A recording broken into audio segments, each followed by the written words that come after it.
Hello,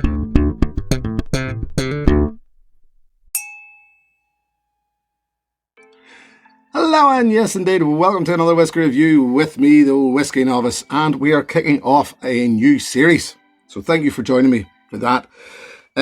What is this series about? Well, this is one, I've got a few whiskies in my cabinet.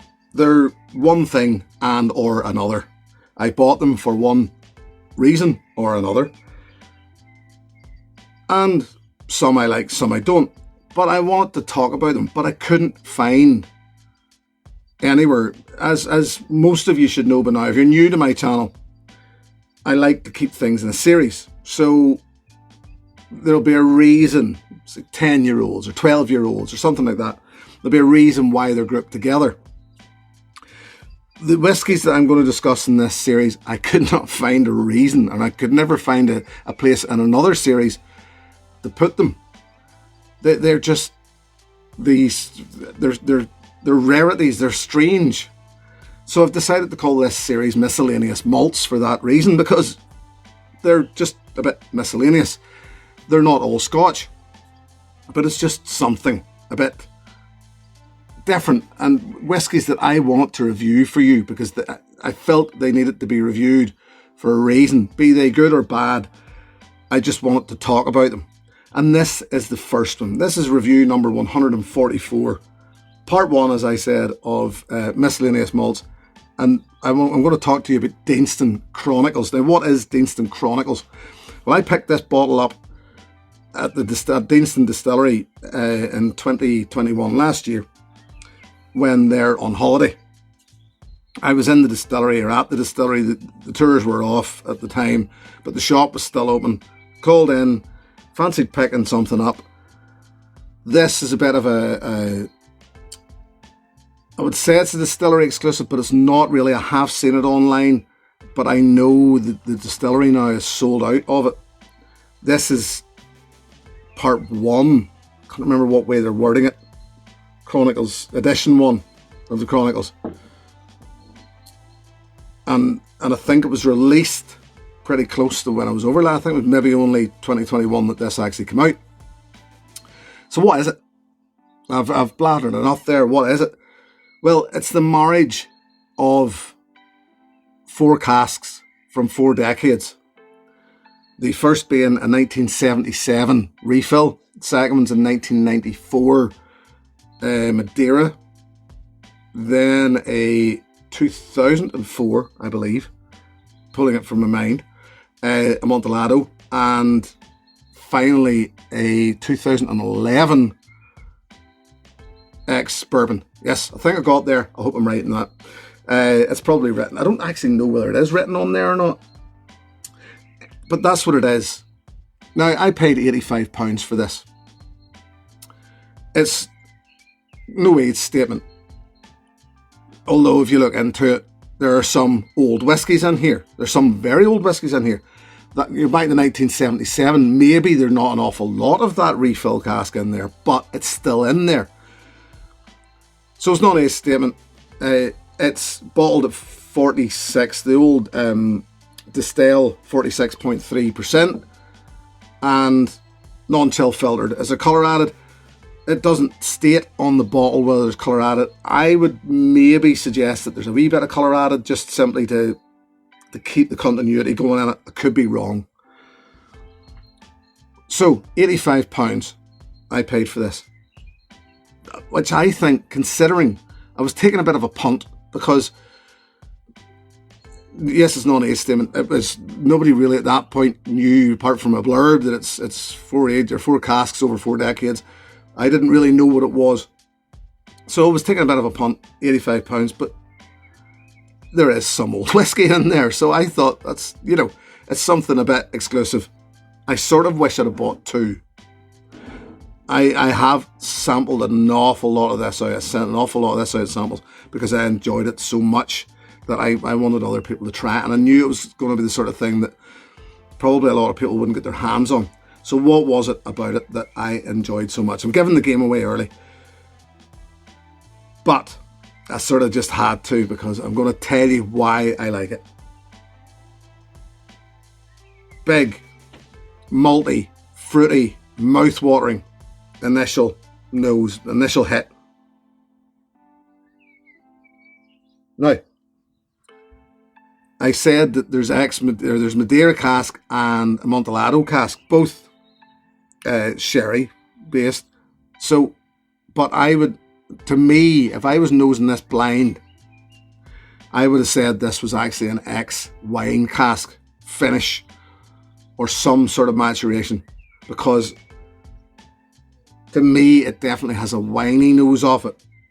I like wine finished whiskies, I do, so this then was in my wheelhouse.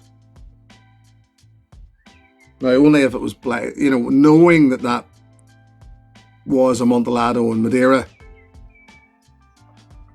I sort of knew where it was coming from. But at the same time, to me, there's more of a wininess than a sherry. It's fruity. I did mention earlier, it's fruity, and it's really fruity for me. I get lychee, black grape, black currant, and more, etc., etc. It's dark fruit, it's rich fruit, stone fruit. These casks have been married together very, very well. They work together very, very well, in my opinion. Chocolate, starting to get hints of chocolate now. It's good. It is good.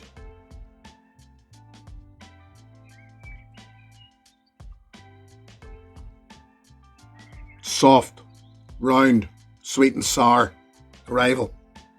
Softer than the nose would suggest. The fruit's there.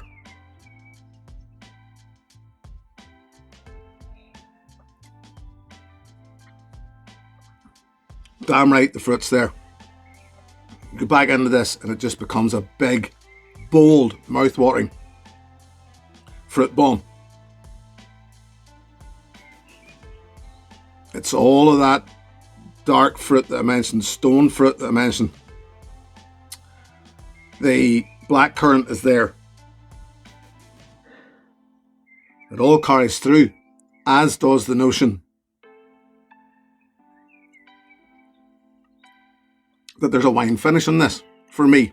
But it's not it doesn't dry like a wine finished whiskey would, once again, for me. There's none of that astringent feel. This remains bold and mouth-watering.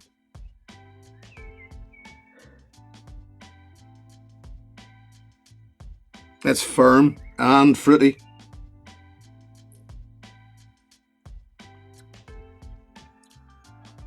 And it rolls through. Oh, it rolls through to a nice, rich, round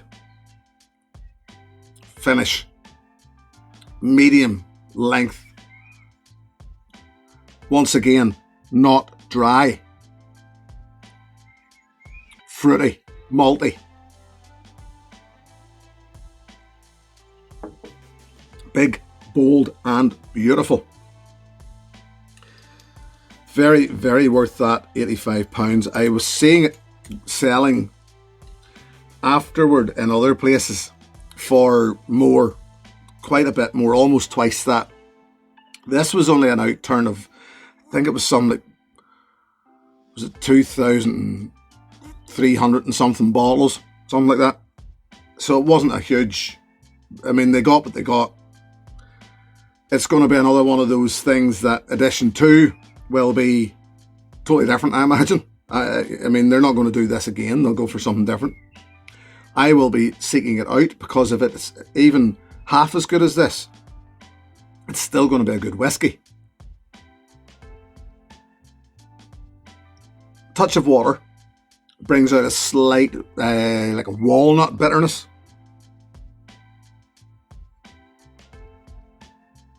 It remains dark, as in dark fruits and stone fruit.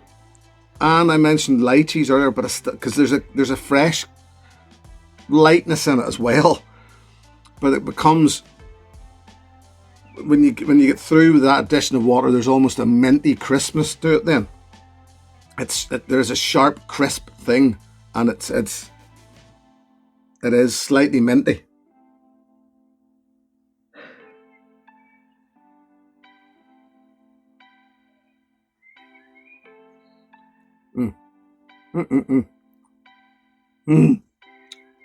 Yeah.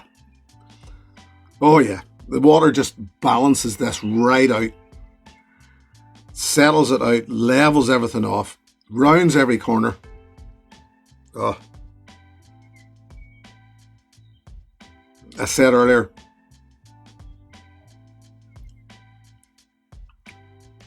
about the nose having a slight walnut bitterness with the addition of the water. That then starts to come through. There is a slight nuttiness in the palate, as almost like sugared almonds.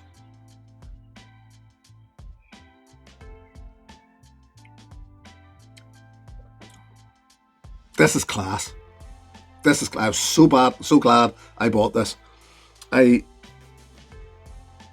think I opened this after I come home from holiday that time. Come back from Scotland. And I enjoyed it then, and I'm enjoying it now. I really, really, really wish I'd bought two.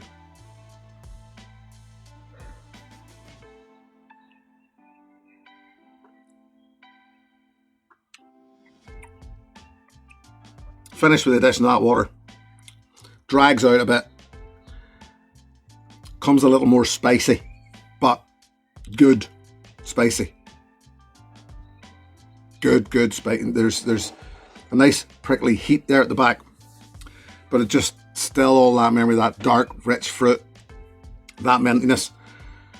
Yeah, Deanston really, really knocked this one out of the park, in my opinion. Really knocked it out of the park. And for me, that was 85. Deanston, in my opinion, can be a little up and down. Some of their special releases, most of their special releases that I've tried have been absolute quality. Brilliant. 12-year-old, still a good whiskey. 18-year-old, good whiskey. There's others. That cheap oaky one with the red label. No. The virgin oak. No, not for me. So there's some of their whiskies that just up and down a bit for me. But then it must be Distell or something, I don't know, because Bunnahabhain do the same for me. That's a story for another time. For this, Deanston, yes, Deanston Chronicles, yes, all day long.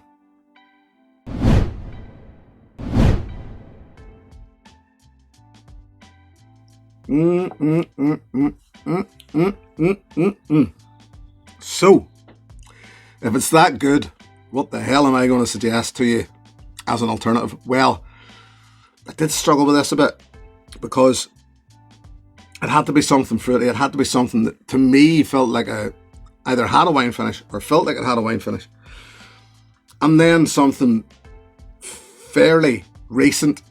Now, I'd say I'm fairly recent because you might not be watching this review for 10 years from now.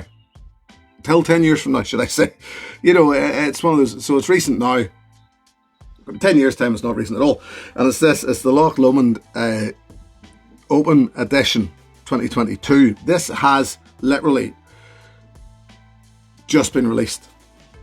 The new bottling, etc., the new shaped bottle from Loch Lomond. Why am I suggesting this to you?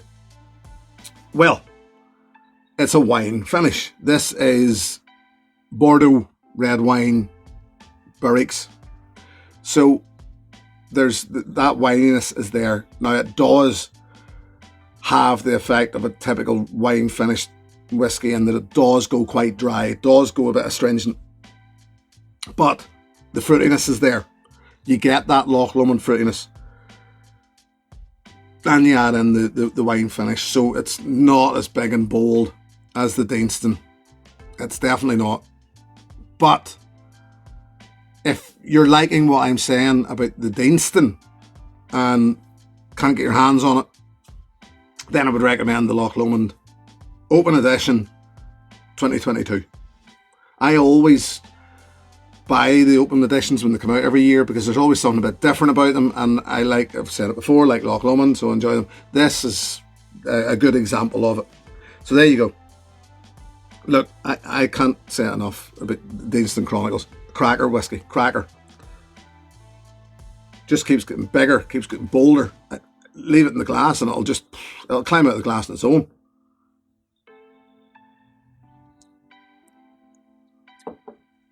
Quality, quality, quality. Right, thank you for joining me for the start of this new series. I look forward to reviewing. You can nearly guess that most of them, if I wanted to talk about them, it's because most of them are going to be good. If you're looking for me to beat into a whiskey, this will probably not be the series to do it. But thank you for joining me. Thank you very much to my patrons. If you wish to join that group, the details are in the video description below as usual. Great to have you here. Thank you. I will see you the next time. Here's to your good health. Cheers. Hey, thanks for watching my video. Please click and subscribe to be notified of further content.